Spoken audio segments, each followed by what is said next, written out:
Hello, everybody. We are live. My name is Andy Burns. I am the author of Wrapped in Plastic, Twin Peaks, this book right here, which you may or may not have read already. If not, you should really maybe stop what you're doing and go order it from Amazon or just take your local bookshop and go pick it up. So what we're going to do today is I'm going to do a reading from the book. I'm going to read the introduction. I'm going to tell you a little bit about how the book came to be, part of the process into getting the book published in the first place, some anecdotes about the encounters I had entering into the world of Twin Peaks, which is a series that I've loved since I was 13 years old. So this is pretty exciting for me. Thanks for tuning in and watching. If you're watching live on the Google Plus, that's awesome. If you're on YouTube, super cool. If you're watching after the fact, I don't know where you were when it was happening live, but that's okay too. And I should tell you, because this is pretty cool, this isn't my basement. We are at the offices of ECW Press, who published the book. And really, it's kind of surreal sitting in here because I'm looking around all the walls, and I own a lot of these books. And the fact that I got published by ECW is super, super cool. Awesome. Yeah, it's great. And also helping me is Samantha. You can come say hi. Hi, everyone. Yeah, Sam came in to help me on a really crappy day in Toronto. It's really treacherous out there, so she came in, so thanks, Sam. No problem. So, yeah, I'm trying to think of what we'll do first, but, you know, I'll give you, like, the quick rundown as to who I am and how the book came to be. I'm the editor-in-chief of a website called biffbandpop.com, which, go look at it after we do this, because you'll probably dig it, hopefully. It's a pop culture website. It's been around since 2008, and I think it was in 2012, I started doing some work with the folks from ECW. You want me to wait? No. Okay. So in 2012, for Biff Band Pop, we started doing some work. I started doing some work with the folks from ECW, and got to know them a little bit. And as fate would have it, myself and two of ECW's publicists were at the same book launch, unrelated to any kind of business. And it was suggested that, oh, Andy, you should, we've got this new line coming out called Pop Classics. You should put in a pitch. And I hadn't done a pitch since my university days.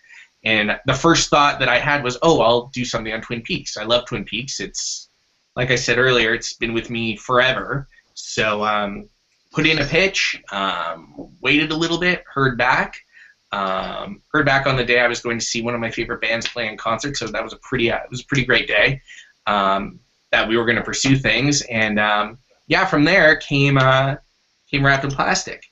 It was it's interesting because it's, you know, the process was about 2 years from first pitch to getting it into shops was 2 years. Not unheard of. I think that's pretty much how it goes. It was a lot of fun to write. It was you know, kind of an adventure along the way. The people that I ended up talking to, and really the way that the Pop Classics series works is writers talking about a subject matter that they love. In this case, for me, it was Twin Peaks, and what I was writing about is why the show has been so influential over the past 25 years. And keep in mind, when we started talking about putting this book out, there wasn't Twin Peaks 2016 that was announced back in October. It was really what we were dealing with was a show that really just had a lot of longevity. And so the idea for the book was, well, let's explore why there's the longevity. What did this show that has this really cool cult fascination, why has it stood the test of time? Because, you know, so many shows come and go, and, you know, whether they're good or not, they just go and then they're gone. And there's always going to be, you know, a small group of folks who probably really dig Shadow Chasers, you know, and I know that there's maybe one person watching who knows about Shadow Chasers, and that's probably it. And so it goes off into the ether. But something like Twin Peaks, huge at first, and then kind of dropped in the ratings, as you'll hear in the introduction, but it's really maintained it's maintained its status, and it's revered by so many people. People are discovering it who weren't born when it first aired. People are discovering it who are rewatching it over and over again. So that's why this was a good fit for the Pop Classic series. And yeah, so here it is. So I think I'm going to read you the introduction. There's a lot of, hopefully there's a lot of depth in the book. I worked with that in mind, but I think that the introduction is a good place to start, and it's also not too long. So dim your lights if you want, and if you got the Twin Peaks soundtrack, maybe put it on slightly low so you can still hear my dulcet tones. But I'll do the introduction, and then after that, talk a little bit about some of the folks that I met along the way to the publication of the book. Television in the new millennium can be a glorious place where boundaries are pushed regularly, often by Hollywood heavyweights. It's where directors such as David Fincher and Martin Scorsese come to experiment with long-form storytelling, and where renowned actors like Kevin Spacey, Jessica Lange, Steve Buscemi, Glenn Close, Kira Sedgwick, and many others are willing to commit their time and talents. Sometimes there's the allure of a great story that can be told in one season, an enticement that drew bona fide movie stars Woody Harrelson and Matthew McConaughey to HBO's True Detective. Other times there's the appeal of both creativity and freedom. Kevin Bacon only has to shoot 15 episodes a season of Fox's The Following, allowing him to pursue big screen roles while also enjoying a steady paycheck. With the advent of edgy original programming across networks like AMC, Showtime, FX, Netflix, and HBO, the appeal of working in television has never been higher. It wasn't always like this, though. For decades, television was a training ground for new faces rather than a destination for proven talent. In the 1980s, cable networks had yet to establish themselves as centers of creative activity, and instead mainly filled their airwaves with movies and syndicated reruns. Occasionally, you'd see a big name attach themselves to a network show. Steven Spielberg worked with NBC on the anthology series Amazing Stories, which ran for 2 interesting yet largely ignored seasons between 1985 and 1987. But for the most part, television was home to standard fare sitcoms, dramas, and nighttime soap operas of varied quality, driven by TV veterans rather than cinematic auteurs. Then David Lynch showed up. Collaborating with Mark Frost, a well-regarded writer who'd worked on the critically and commercially successful television series Hill Street Blues, Lynch hit upon a concept that could actually work in a serialized, episodic format. It would be a murder mystery, the tale of Laura Palmer, Cheryl Lee, a popular high school girl found murdered, her body washed up on the beach, wrapped in plastic. Enter earnest FBI Special Agent Dale Cooper, Kyle MacLachlan, sent to investigate Laura's death and unravel an increasingly complex and bizarre case. The basic story was far from original, but in the hands of 2 visionary creators like David Lynch and Mark Frost, Twin Peaks took the familiar and transformed it into a series no one could have anticipated. Amid a network schedule that included shows such as Roseanne, Who's the Boss, and 30-something, Twin Peaks debuted on ABC on Sunday, April 8, 1990. In a 2-hour movie-length episode written by Lynch and Frost and directed by Lynch himself. Nearly 35 million people viewed the premiere, no doubt the biggest audience the notoriously avant-garde David Lynch had ever had for any of his work. Critics were immediately enthusiastic. Entertainment Weekly's Ken Tucker gave the premiere an A+, while the Washington Post's Jen Chaney called it one of the most finely crafted series kickoffs in broadcast history. When it moved into its Thursdays at 9 p.m. time slot, Twin Peaks did lose some viewers, not unexpectedly, as it was up against the NBC comedy juggernaut Cheers. However, it still maintained a large audience that was enthralled with the quirky inhabitants of the small, Northwest American town, even as the weird touches that were hallmarks of David Lynch's style increased in frequency. After a short run of 8 episodes, the first season of Twin Peaks concluded with a Mark Frost-directed episode full of cliffhangers that left audiences debating not only who killed Laura Palmer, but who shot Agent Cooper. Both slogans that made it onto the requisite t-shirts. I still have mine in a box someplace. I was 13 years old that summer, and sitting alongside my mother, I voraciously consumed every episode of Twin Peaks. You were way too young to be watching that show, my dear. With a laugh some 24 years later.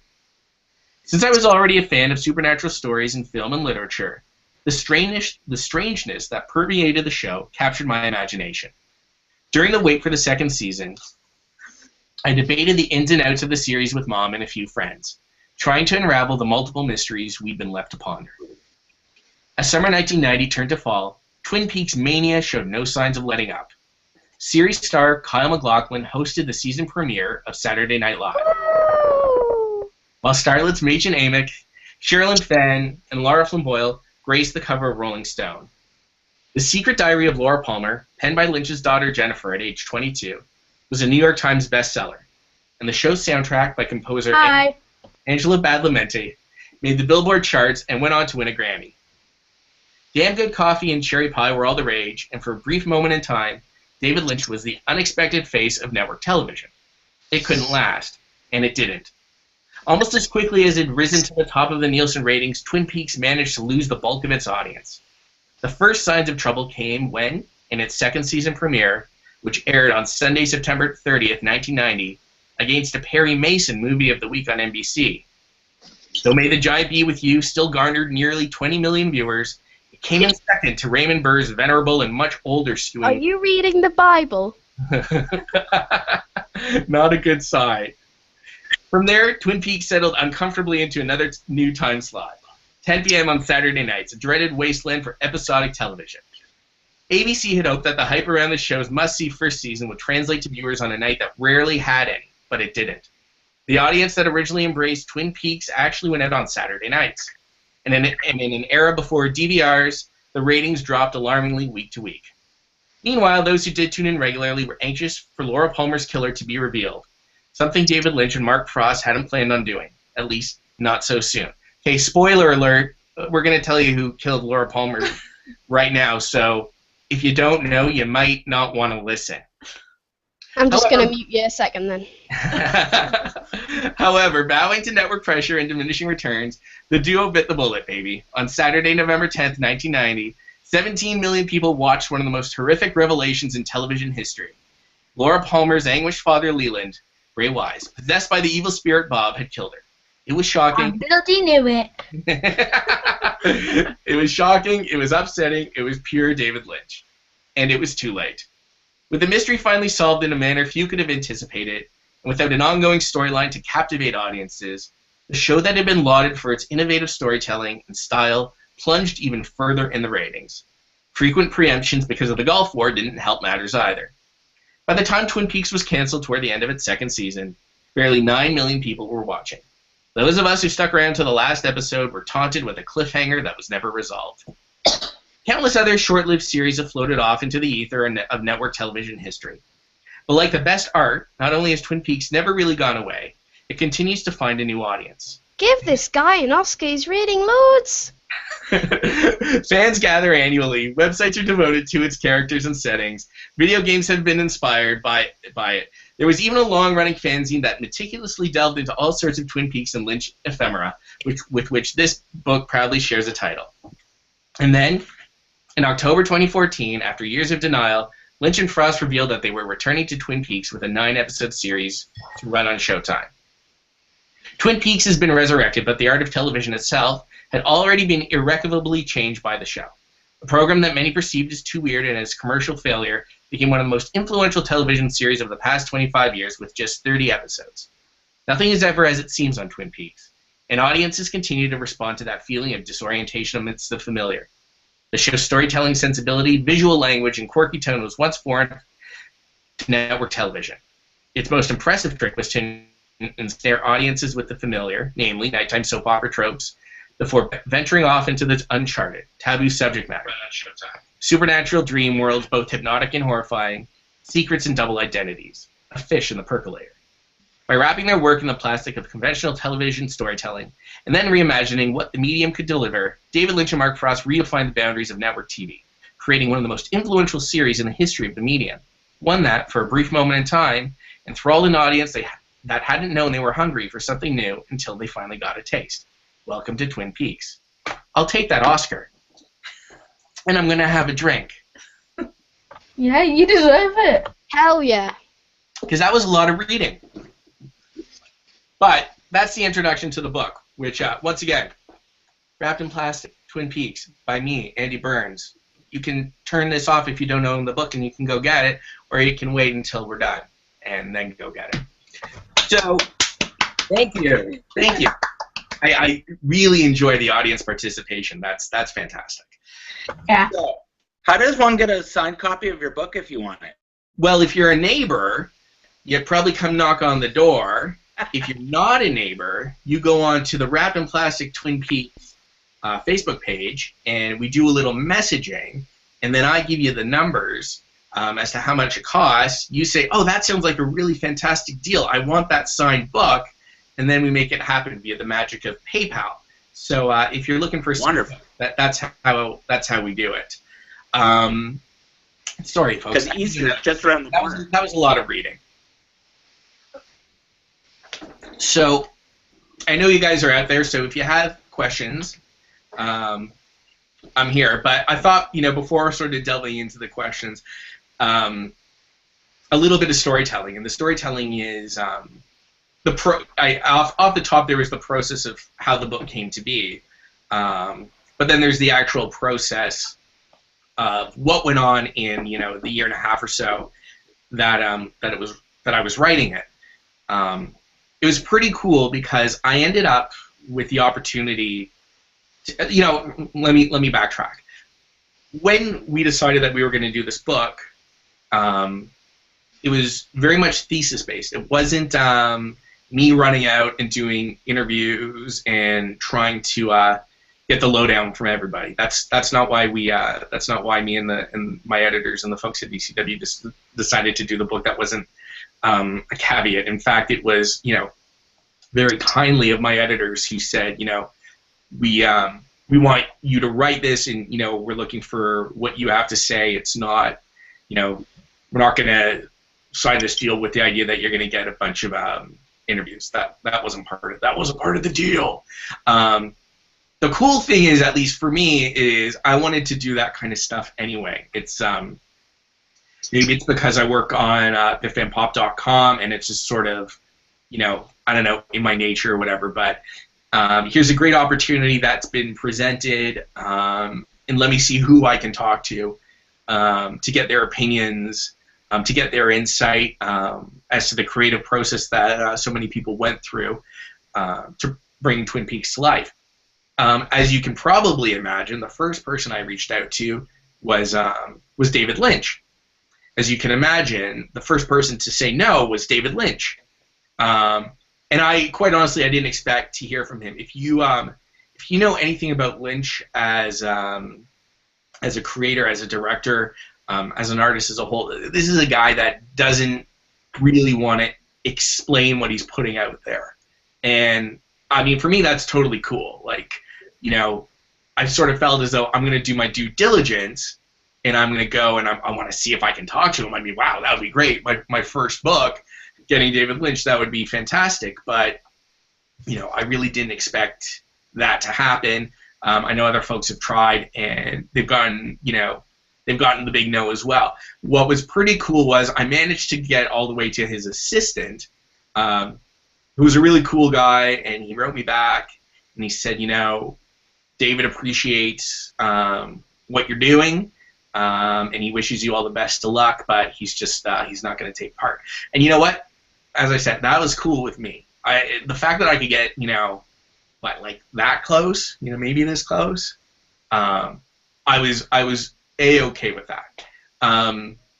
What was actually really cool was the first sort of person in the Twin Peaks world that I reached out to. It's on Amazon, so I might get it tomorrow. I think you should get it tomorrow. Please, Yeah. Absolutely. I've got the link saved. Awesome. Well, I hope you like it.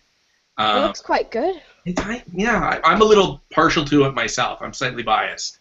But yeah, so the first person that did get back to me that I reached out to was Jennifer Lynch, David's daughter, and it was very cool to talk to Jen. She was the first person in Twin Peaks world that I spoke with, and I got a serious understanding that I don't know if everyone has about how important Jen was to the creation of the Laura Palmer character. We talk about it in the book. Basically, Jen was 22 at the time, and her dad talked to her about a story that he recalled Jen telling him about she always had this idea. She had wanted to once read someone's diary in school, and it was like David had said to Jen something along the lines of, "Remember that story you told me where you wanted to read someone's diary?" And Jen did remember that, and she said, "I'm surprised you remembered it." And Lynch said, "Well, I did. Tell me about it." And the idea for Jen was that she wanted to read someone's diary to know if that person had the same hopes and fears and dreams, ambitions as she did. It's to connect, I guess, in a way. And from there, David Lynch and Mark Frost said, "Well, we want you to write Laura's diary." And they went into I think they went into a room a couple days later, and the guys revealed to her who the killer was, and Jen went from there and wrote this diary that Twin Peaks fans are still reading today. And I know when I talked to Cheryl Lee said that it was such an important part of her developing her perception of Laura.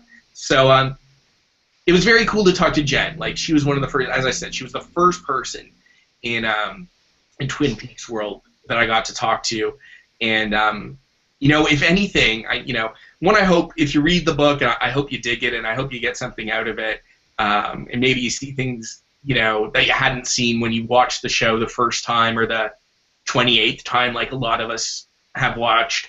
But if anything, hopefully maybe the book gives you just a little bit more insight into how influential Jen was in helping create this character that, visually we see Laura. If you're a Twin Peaks fan, which assuming y'all are watching, so you are, we see that image of Laura on the beach, or when she's found, and we know that image, the meticulous way that Lynch, dressed her, and that whole idea of wrapped in plastic. We all know that. But the fact that Jen Lynch was able to sort of help craft this character, it's really important. I don't know. For me, it's really important that you guys know that we know that, because Laura's become this mythical figure in pop culture, not just for us that love the show, but for even if you didn't watch the show, people probably know the name Laura Palmer, just like they know Michael J. Anderson as the man from Another Place, right? But yeah, so that's one little, that was kind of like the first really cool Twin Peaks world experience that I had. And just staying on Jen for a second, she's an incredible director, which I think a lot of Twin Peaks fans know. If you haven't seen her movie Chained, you need to go and watch that movie, because the apple hasn't fallen far from the tree. I freaking, even before Chained, which has Vincent D'Onofrio in it and has the best end credits I've ever heard or seen, heard, however you want to position it, in a film, that's Jen's movie. And a lot of people didn't dig Boxing Helena when it came out all those years ago, but just trust me, Jen Lynch is an incredible director. So she's been hugely influential, and she was influential on Twin Peaks. She was the first person that I got to talk to. Along the way, I also got to talk to Robert Engels, who co-wrote Fire Walk with me. He was a great guy to talk to. If you want to know who Judy is, it's not in the book, but Judy was his sister-in-law. And for those of you that may not be so sure, Judy is the character that gets mentioned towards the end of the film. That's who Judy is. It was pretty cool hearing that from the guy that wrote it. I also talked to Harley Payton, who was a writer and a co-producer throughout the series. He was a great guy too. And one of my favorite quotes from him, and I don't recall it verbatim, but essentially, we all know that Twin Peaks had this incredible first season where it was, it was part of the zeitgeist and everyone talked about it, and 35 million viewers, and even as it got popular, or even as the show progressed and it lost some viewers, it was still pretty big. And folks pretty much all regard that first season as perfect, and it is. It's pretty damn perfect. Then we get into the second season, and it's not so perfect. And it's really easy for us, for us as fans and for us to look at it critically, those of us that really love David Lynch, to look at that second season as it's not really good. And as Harley mentioned, the first 7 episodes of the second season of Twin Peaks, when you're looking at from the 2-hour premiere with the introduction of the Giant all the way through to the death of Leland, that's as good as you get on TV as well. And that was a really cool observation from Harley, and I think that from Harley Payton, and that sort of plays into the book as well. Twin Peaks, and I know that whether you're watching or whether you've read the book, there's a lot of people who, like myself, that love the show. It's our favorite show, but I don't know how many people would actually say it's a perfect show, because it's not. Even if you're a Twin Peaks freak and you go to the to all the the festivals and everything like that, and hey, I'm part of it all. There's some not great storytelling in there as well, and that's acknowledged in the book, and it's I acknowledge it here as well. But the stuff that made that show great, it's still there in that second season. So it was cool to talk to it was very cool to talk to Harley Payton and get that sort of observation, because the guys that worked on the second season, they ended up getting sort of getting hammered a bit. As a lot of us know, Mark Frost and David Lynch were not as involved in that second season. Mark Frost more so than David Lynch, but a lot of the guys got hammered. And it's not totally fair, because there's some incredible moments of brilliance in there, like we know. So those were some of the folks that I talked to. Anybody got any questions as we go along? Someone throw out a question while I have a drink.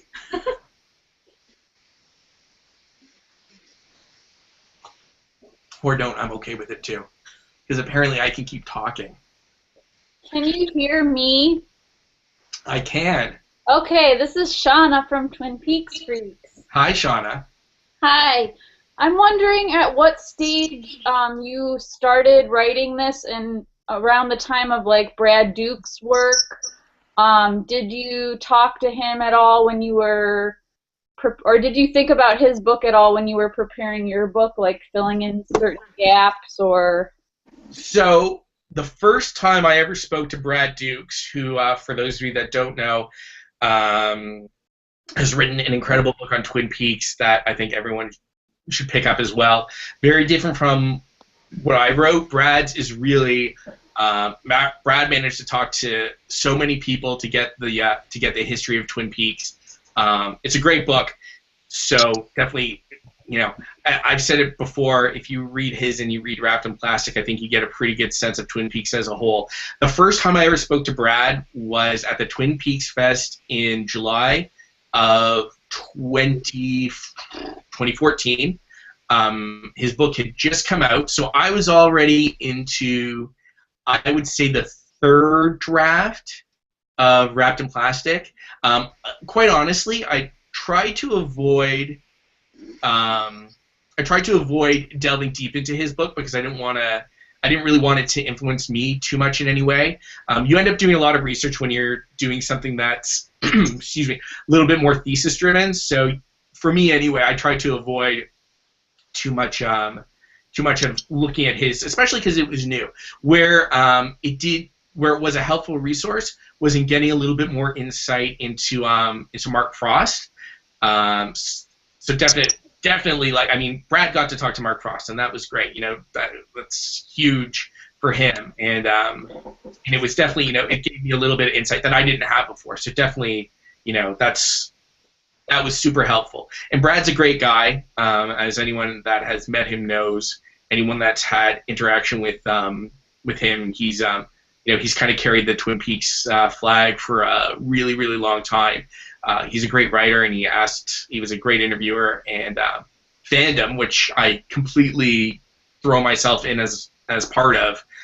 We're very lucky to have a guy like that out there. And I mean, as a whole fandom, my whole fandom experience has been fantastic.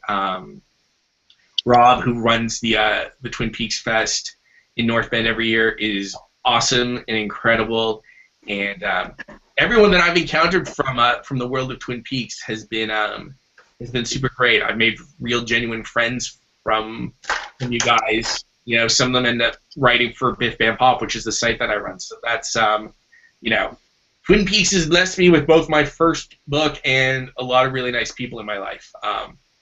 So very lucky there. Thanks for the question, Shauna. What's your next project going to be? Did you like any other books that are from the, you know, way back machine, like the critical essays or? Yeah. So you know what? Like, quite honestly, I'm gonna guess, Shauna, that you're probably thinking about Full of Secrets, which was really the first. That was the first book that I ever found that wasn't licensed. I mean, there was, when the show came out, there was the Welcome to Twin Peaks book that was pretty cool. There was one book that I don't have in my collection that was an unauthorized book on the show that, you know, if anyone ever wants to find it for me and, you know, send it to me for my birthday, or if they ever come visit, you know, and are staying at my house and want to find that book, they should totally do that.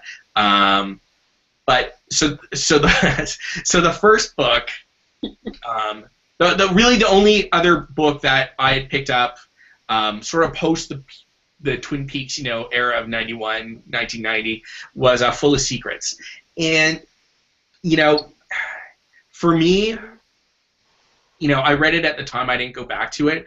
One of the main reasons I didn't go back to it was, like I said, even with Brad's book, you know, Wrapped on Plastic is a little bit more academic, a little bit more thesis-driven. So I didn't want the influence of those observations affecting my observations. So, but Full of Secrets was out such a long time ago too. It was great. It was certainly great at the time, as me being a hardcore Twin Peaks fan, to find it. Okay, so a question just came in. Let's see that. When you went to the Twin Peaks Fest in 2014, what was the experience like meeting some of the cast after interviewing them for your book? Did any of your thoughts about them or the show change? This comes from Jean-Paul Falvalida from Toronto, Ontario, Canada.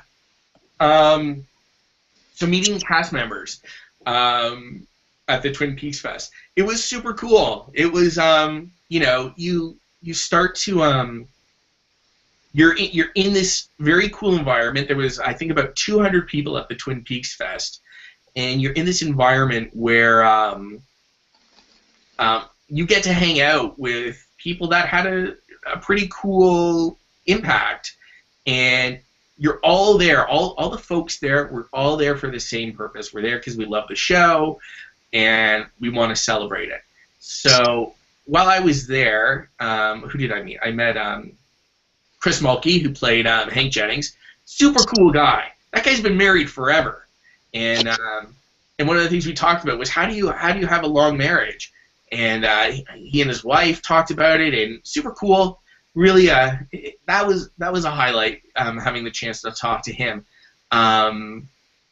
Also, there was Kimmy Robertson, who I think anyone in the world of Twin Peaks that's had a chance to talk to Kimmy, who played Lucy, knows that Kimmy is absolutely the best person you could ever meet. And you know, I'll go off on slight tangent about Kimmy. I was so basically I got on the phone with Kimmy to talk to her in January of 2014, and we talked for over an hour. I think we talked for about an hour and 15 minutes. And she was sweet, and she was honest, and you know, when you do this kind of stuff, when you're doing interviews, you have to remember that when you're doing interviews, these guys aren't your friends.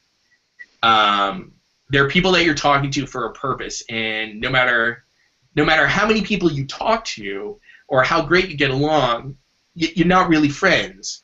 You know, I'm a dude asking questions and doing an interview. She's an actor being incredibly nice, giving me her time. But here's the cool thing, is that Kimmy and I became friends.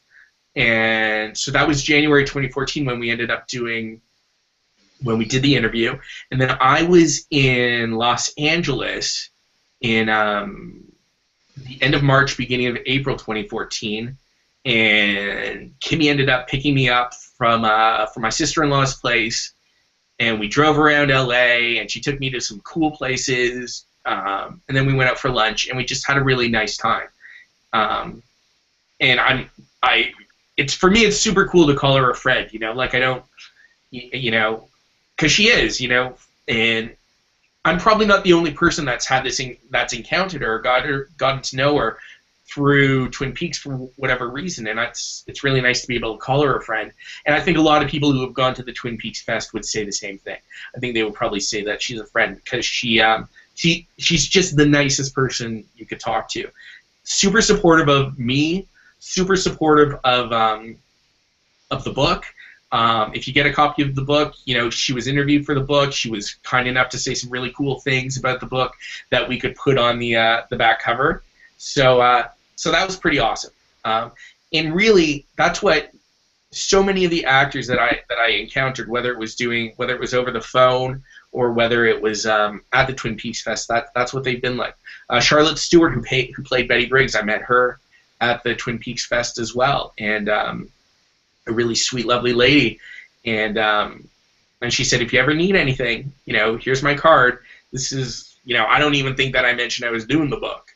And she was great because when it came time, you know, we wanted to get the book out before it was published. We wanted to get it out to people in fandom and some of the actors, and hopefully they'd like it. And, you know, which obviously is going to help sell a book if you can put a nice quote from, you know, people who were involved in the show. If you can put it on the back of the book. And Charlotte read the book and she wrote back and gave us a great blurb. Just like Kimmy did, just like James Marshall did. James Marshall. Talked to him over the phone. Super, super cool guy. Really just awesome. And some of these guys I didn't meet, excuse me, specifically for the book, because around the same time that I was working on the book, the folks at Rue Morgue magazine, which is the biggest and best horror magazine in the world, which is also out of Toronto, which works well for me, they asked me to write an article on the 25th anniversary of Twin Peaks. And so, okay, no problem, happy to do it, want to do it. From there, I ended up talking to, because of that, I ended up reaching out to guys like Dana Ashbrook, who Kimmy helped hook me up with, and Dana was super cool to talk to. I had interviewed him previously for a film, oh man, and it totally slips my mind right now. The Aggression Scale. The Aggression Scale, which is a kick-ass action movie by a director named Stephen C. Miller that if you guys haven't seen, you need to go see it right now. I had interviewed Dana about the Aggression Scale, and coincidentally, also in the Aggression Scale was Ray Wise. So, you know, for you Twin Peaks freaks out there, if you haven't seen that movie, check it out. It's so cool to see those guys together. So for the Rue Morgue article, I ended up talking to Dana, and from there I ended up talking to Cheryl Lee, which was probably the most surreal interview that we did, because we did it on the 25th anniversary of Laura Palmer's death.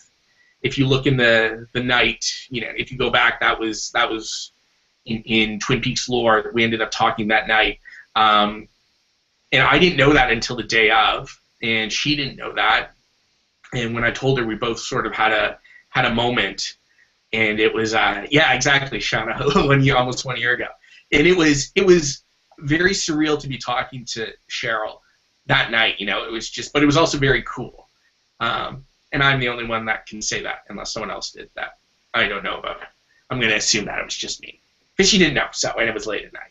So that was great. So I talked to Cheryl, and then a couple days after that, I ended up talking to Ray. And Ray's a hard guy to get a hold of. At least for me, he was hard to get a hold of. But we ended up doing our interview. I'm pretty sure he was in LA, and it was around 9 o'clock LA time. So it would have been midnight Eastern my time, and I was so tired. I'd been at work all day, and I wasn't sure if the interview was going to happen. But then I picked up the phone, and it's like 11:50, and at this point I didn't think it was going to happen. And I picked up the phone, and I'm like, hello? And he's like, is this Sandy? It's Ray. I'm like, oh, shit. So, you know, I had to step it up, but it was great. And it turned into a really good article that, if you guys don't have the Rue Morgue piece, very different from Wrapped in Plastic. It's almost like a beginner's guide, I would say, to Twin Peaks, but there was a lot of good quotations in there. So definitely, but all these interviews, the Rumort piece, all factored into writing Wrapped in Plastic, and whatever Wrapped in Plastic is, if you guys dig it, it's because of all the experiences that we had over the I guess 2-year making of. The cool thing too is we managed to I think we were done the 4th draft. I mean, because you go back and forth a couple times working with your editors, and I think it was the 3rd or 4th draft when they announced that in October that the show was coming back. So we were able to get a little bit of mention of that into the book as well, which who would have thought, right? All of this, everyone watching this, whether you're watching it live or whether you're watching it afterwards, who would have thought that in 2016 we're actually going to have new Twin Peaks? I remember talking to Jen Lynch about it, and she's like, I've heard it straight from the horse's mouth. It's not happening. And I really believe she wasn't trying to, she was telling the truth. I firmly believe it, because I think so many of us are surprised that it's happening. Yeah, I'm going to have a drink. We've got 15 more minutes. If you guys have any more questions, throw them out there. Well, I have a drink because I'm talking a lot. Okay. Oh, you can also use the app if you want to write a question if you don't want to say it. Or in the chat.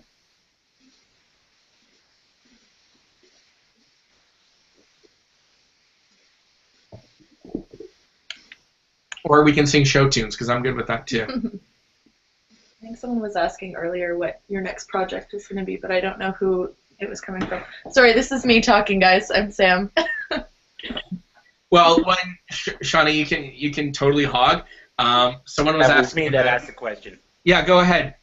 Yeah, just what is your next project? Is it going to be a continuation on some of the great work you've done with Twin Peaks, or are you moving on to a new genre, or what's in the works for Andy Burns? So there's two things I think we're gonna do, and when I say we, it's like the royal we. One thing there's one long form project that I'm waiting to hear back on. That would be, I'm trying to think I don't know if it's gonna happen or not. But if it's gonna happen, it's going to be about a book that's celebrating its 25th anniversary in next year, and yeah, so we'll see. I don't know if that's going to happen or not. I think the biggest project that I'm going to be working on right now is going to happen at biffbandpop.com, and it's going to be, we're just kind of ironing out the details right now, but if you go over to biffbandpop.com, you'll see that there are a lot of comic book lovers there, a lot of Marvel Comics zombies over there, and we're going to look at doing something pretty freaking cool about the Marvel Cinematic Universe. I think that's so it's going to be one of those two things.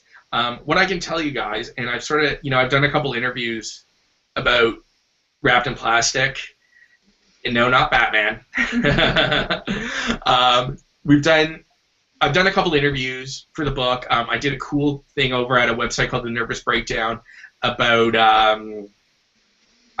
it was a self-interview where I interviewed myself. And even when I came in here today to see Samantha and Aaron, who's also here, one of the things that I talked about was it's a lot of hard work to write a book. I'd never written something long form before. I mean, God, the longest I'd written was probably some essays, back when I was finishing my undergrad. It had been a long time since I've written something that was 35,000 words. Really, if there's people out there that think it's super easy to write a book, you are full of shit. Because it's hard work. It's time-consuming work. That was the hardest thing about writing Wrapped in Plastic. I love the subject matter. I like to think that hopefully we delivered something that you guys are going to dig, but it's a lot of work. For me trying to figure out how to do the timing right from my full-time day job into working on Biff Band Pop at night into being a dad and a husband too. it's you got to manage a lot of stuff and you got to juggle. And I'm not the best juggler because I can like do 2 balls. You throw a third one in there, and it's like I get all freaked out. So, you know, whatever the next long form project is going to be, I got to feel really good about it, and I got to make sure that people are interested in it. That's one of the great blessings of working on Wrapped in Plastic is that people actually are buying it, and there's a whole culture, as you guys know, that's out there that are into Twin Peaks. That, you know, even if the book didn't do as well as we're so happy to see it doing, at least we knew that some people were going to read it because there's people that are so into Twin Peaks that you guys were going to pick it up. So whatever I'm going to do next in that way, I kind of want, you know, I sort of want to be sneaky about it in a way, and I want to find, you know, make sure it's something that people are going to dig. How did you decide on that title? Were the former creators of Wrapped in Plastic Mag cool with it? Well, that's from Shauna. I don't know if they were cool with it. I hope that they were. You know, we definitely shouted out in the introduction that we knew that there was the magazine out there. And if you think about it, why did we go with it? That was a brainstorm between myself and my editors, Jen and Chrissy, and it really, you know, it kind of sums up what we were trying to do with the book as well, that you have this sort of, you know, the show itself is wrapped in plastic in a way. And it's not just Laura, but it's the show. It's like, you know, you can kind of twist it and turn it and take it for one thing or another thing. It's not set. It's not just one thing. And that was sort of that was the idea of the title. And look, let's be honest too. Everyone knows, you know, it's one of those pop culture things as well, right? She's dead, Harry, wrapped in plastic, right? People know that. I was just wondering if it's your favorite line, or, you know, if you love Pete the most, you know, or if it was just a choice because of its iconic. Well, I think it was definitely I think we went for the iconography there. Absolutely. I mean, it works. You know, it works. It's well known. If you're a Twin Peaks fan and you don't know the book is out there, and you walk into your bookstore and you see Wrapped in Plastic, you're going to know what that's about. And that's, you know, you kind of want to get that out there in a way. Pete was not my favorite character. Just, you know, probably, if you know, Dale was probably my favorite character. My favorite episode, you know, and just, you know, just because we're winding down, and I thought I'd share with you guys a little bit of that stuff. My favorite episode is probably the series finale. I think the series finale is. Oh my God. The series finale was incredible. It still is incredible. The story goes from that Harley Peyton and some of the other writers had done up that final hour. David came in and said, "No, we're not doing this." The guys' response were, "Well, fuck that." And then they saw what he'd done, and there was no better way to finish that series off. And it's funny. This is something that, you know, maybe the diehard Twin Peaks fans out there, I think you'll get this. When I was in it was either grade 11 or grade 12, I was taking a poetry class, and the teacher said, I want you guys to bring in what you think is poetic, and it doesn't have to be a poem. It could be whatever you want. And so what I brought in was the last hour of Twin Peaks, and we watched that, and I said, you know, this to me, 11-year-old, or, you know, grade 11, grade 12 me, this is poetry, this final hour. I don't know what it means. I don't need to know what it means, but look at this brilliant piece of art. And then my classmates dug it, and then we ended up watching, I think, 5 or 6 episodes afterwards. So yeah, for me, it's that last episode is brilliant. I did another interview about the book, and someone asked me, or I think I referenced in the book that Fire Walk with Me is my favorite David Lynch film. And the interviewer asked me, well, how you know, I don't think a lot of Lynch fans would you know, agree with you on that. I'm like, to me, and I'm sure that a lot won't. It's a very you know, it's a very divisive film, but you know, Ray Wise and Cheryl Lee give performances that should have won them awards, but sadly didn't. But their work still holds up, 23 years later. I also like the fact that Fire Walk with Me is actually somewhat linear. Most of our David Lynch love doesn't come from his joy in doing linear storytelling, but it's a linear film, and I dig it. He can do it when he wants to. I still don't know what Inland Empire is about because it's slightly non-linear, but it's the Twin Peaks world is awesome. And Dave James, I'm with you, Andy. Thank you, Dave. And Twin Peaks freaks, Blue Velvet. Yes, here's the interesting thing about Blue Velvet. Blue Velvet, I find now, I watched it when the lime green box set came out, so I guess maybe that was 4 years ago, something like that. I watched Blue Velvet again. I hadn't watched it for a couple of years, and I finally I got it because I thought it was really funny in places, like really, really funny. And a lot of people don't think of it that way. And I mean, there's a lot of dark stuff going on in there as well, but there's a lot of humor too. But yeah, for me, at the end of the day, it's in terms of what David Lynch does on film, and the straight story is pretty amazing too. But for me, it's always going to be Fire Walk with Me. I mean, just the performances are outstanding. Okay, 4 more minutes. I mean, we can go longer if you guys want. I'm totally cool with that because it's like really not so nice outside, so I don't need to go anyplace. So we can go longer. If you guys have questions. Okay, Thomas Walker says longer. Okay, well, Thomas, you have a question? I'm gonna wait here. Or if anyone else has a question. I don't see Thomas showing up. Oh, there's Thomas. Do you write from a historical perspective when it comes to Twin Peaks? Or are you interested in another angle?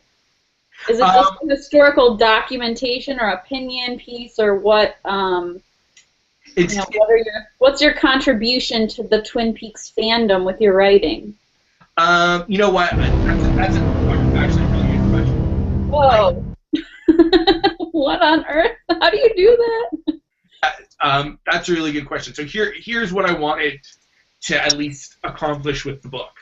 I'm hoping that when fandom reads it, because look, I mean, one of the things about the Pop Classic series and one of the things about Wrapped in Plastic is it's for you guys and for me, and it's for the fans. Like that was it was kind of done by design that way. So if anything, it just hopefully gives you stuff to think about, maybe stuff that you hadn't considered before. Just a way to look at, whether it be characters or settings, a little bit of, maybe a little bit of insight into how, where certain things may or may not have come from, because that's one of the things with Twin Peaks. And I think it's one of the reasons why you're not going to pin down David Lynch about what this means or what that means. It can mean anything you want at the end of the day.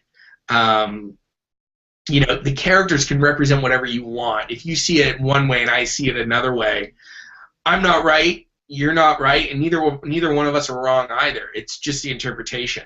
And so Wrapped in Plastic is my interpretation of why this show has been so influential, why it's, why we're still talking about it, why James at Psych decided that they wanted to do an hour-long homage to the show with Dual Spires.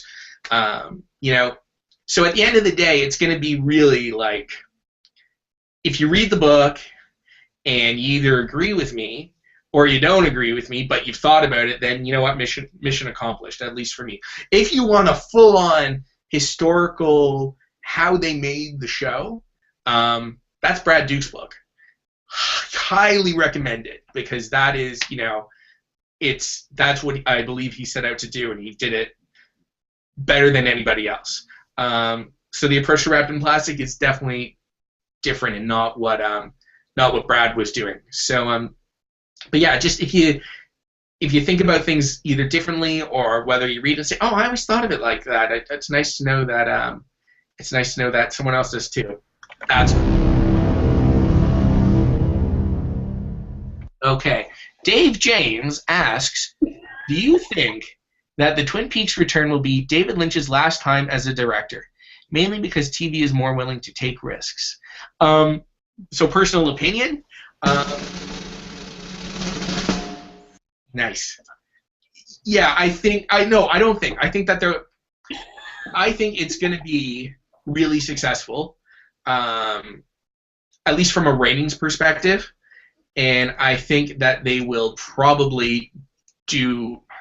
What the hell do I know? I mean, I'm literally just guessing at this point, but I could see them doing 9 episodes and it doing really well, and then saying, "Hey, why don't you do another season?"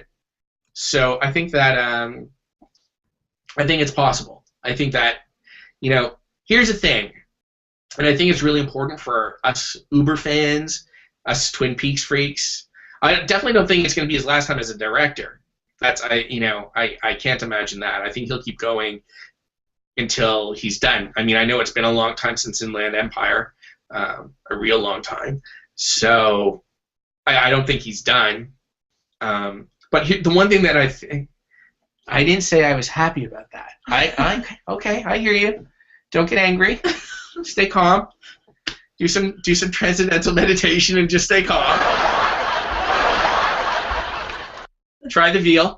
But here's the one thing that I think is actually really, really important is I don't think you're going to see with Twin Peaks 2016. I don't think you're going to see things be as groundbreaking as the original one was. I feel actually really confident about that. And I think that if folks are going to go in there thinking, he's going to redefine television again and it's going to fuck up the mainstream, I don't think that's going to happen. I think that that Twin Peaks 2016 is going to succeed based on story and story alone, because we live in a new time now. In terms of what you can do on cable television, in terms of what you can do on network television. My favorite show on network television right now is Hannibal. And what they do on Hannibal is insane. The fact that they get away with this, I don't care if it's Friday night. But what they do on That's my second favorite program. What's your first? The Simpsons. Oh, that's interesting and not really connected in any way. But, yeah, he's kind of mental. But regardless, I mean, look at what can be done on Hannibal. So, my one kind of worry about Twin Peaks coming back is, look, geeks as a whole, and I'm one, pop culture geeks, fandom, we can be jerks. And if we don't like what we're getting, or if it's not exactly what we thought it was going to be, then it's... We're Doctor Who nerds. Yeah, there you go.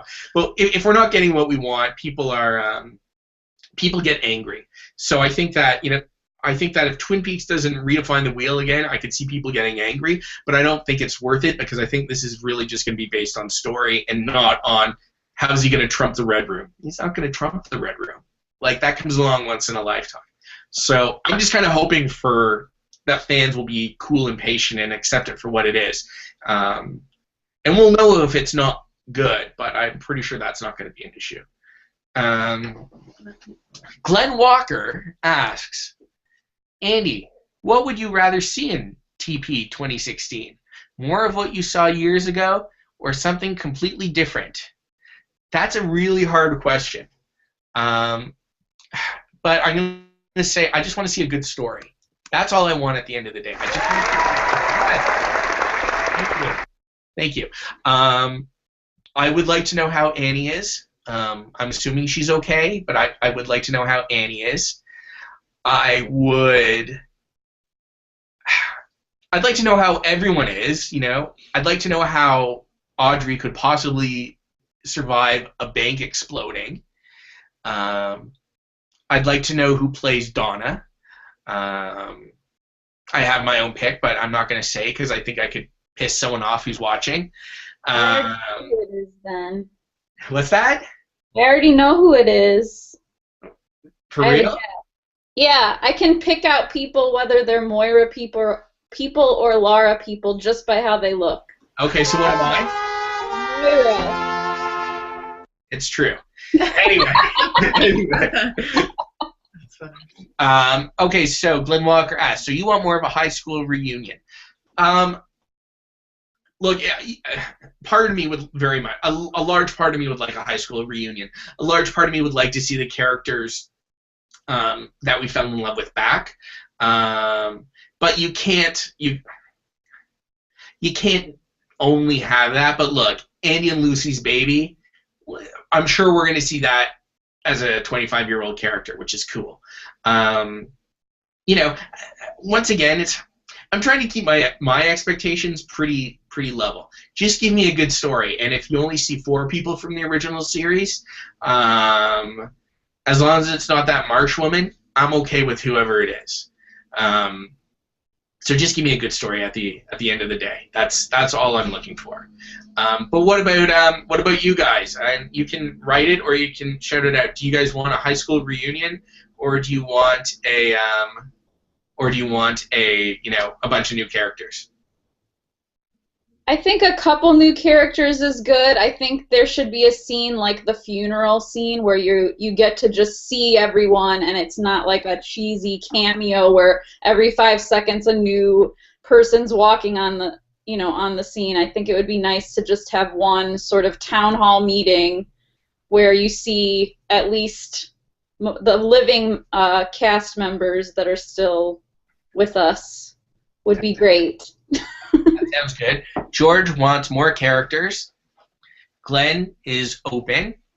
And Dave James wants new characters. I'm sure we'll get everything that you guys are looking for.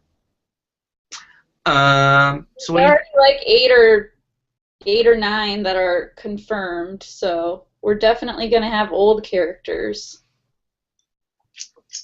It'll be. I'm sure it'll be fun. Whatever way. Great. So what do you think? Wrap it up with you. All right, I'm gonna go home and see my child. Thank you everyone for tuning in, and whether you watched it live or you watched it on YouTube or you shared it, because sharing is caring and sharing is good. So feel free to find the YouTube link, or I'll put it on the Wrapped in Plastic Facebook page, and you can go and give it to everyone. Oh, what's this? Oh. Amanda Blue says, "You're the best, Andy, and your book kicks all the ass." Well, thank you, Amanda. Feel free to come stay at my house anytime. Dave Green says, "Thanks, Andy. Book's great." Thanks, Dave. I'm glad you liked it. Glenn Walker says, "I didn't really enjoy your book very often." Oh, wait, no. Glenn Walker says, "Thank you, Andy. Great Q&A reading all the ass." Okay. Anyway, thanks, guys. Thanks for coming in. Thanks for spending part of your Saturday with us. I hope the weather's not bad where you all are. No. And maybe we'll do this again sometime. Yeah. No, cool. Maybe when Twin comes back next year, you guys will all go buy the book again, and then we'll have to come in here and do it all over again. But anyway. I think the book has great potential. Thank you. Tell all your friends, tell the whole bunch. Thanks to Sam. Yeah, I've got the link. Yeah. Thanks to Sam for helping me out. Thanks for coming, everybody. I didn't want to do it at home. Amen. I screw it up. And so also find me on Facebook at the Wrapped in Plastic Facebook page. You can find me online at biffbandpop.com and on Twitter at biffbandpop. Biffbandpop is where I spend most of my days when I'm not doing the day job. So go check us out there. I'm sure you will find things to love and some really great writers. And that's it. Thanks, gang, and have a really great rest of your weekend.